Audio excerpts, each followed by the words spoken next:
semenjak tahu kenyataan itu, gue udah nggak pernah angkat telepon ayah lagi. Nggak mau dengar suaranya, nggak mau lihat mukanya. Rasanya jijik banget sama ayah gue sendiri. Gue nggak mau ayah balik lagi ke rumah ini.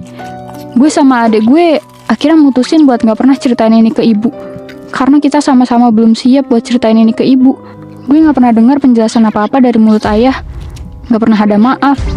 Nggak pernah ada omongan baik dari dia sama sekali. Dan sampai sekarang gue masih nggak ngerti kenapa sih dia nggak ngomong dan jujur aja ke kita.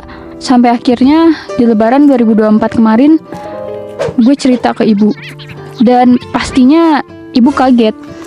Dulu waktu gue ngomong jelek soal ayah, ibu selalu bilang, "Jangan begitu, itu ayah kalian." Atau kayak, "Coba telepon ayah Gi, tanyain gimana kabarnya. Dia baik-baik aja nggak?"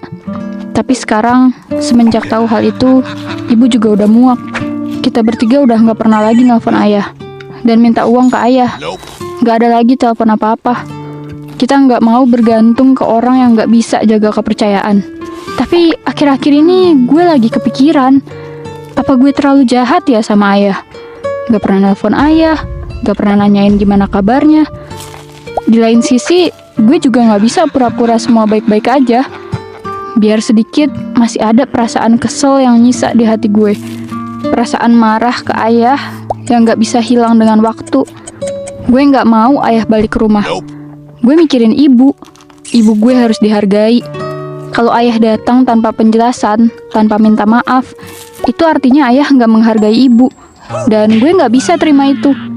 Gue harap suatu hari nanti, gue bisa punya keluarga yang lebih baik, yang komunikasinya lebih sehat, dimana nggak ada yang harus pura-pura kuat sendirian, dimana semua bisa saling jujur, saling jaga, dan saling sayang.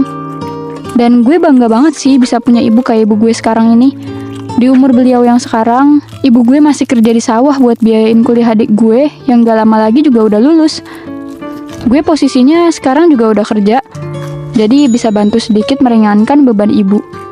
Gue harap gue dan adik gue nanti bisa sukses dan bikin ibu gue bangga karena mampu nyekolahin kita berdua. Gue minta doanya juga ya, semoga ibu gue sehat selalu, semoga keluarga kalian sehat selalu. Dan buat semua yang udah denger cerita ini, makasih ya. Kadang kita cuma perlu didengerin, tanpa perlu dikasih solusi. Pesan gue, besok-besok kalau bapak lo bertingkah, lemparin aja ke empang. Anjing, astagfirullah, gak boleh guys, jangan ngomong kasar ya. Dah, sampai ketemu di cerita seru lainnya. Bye!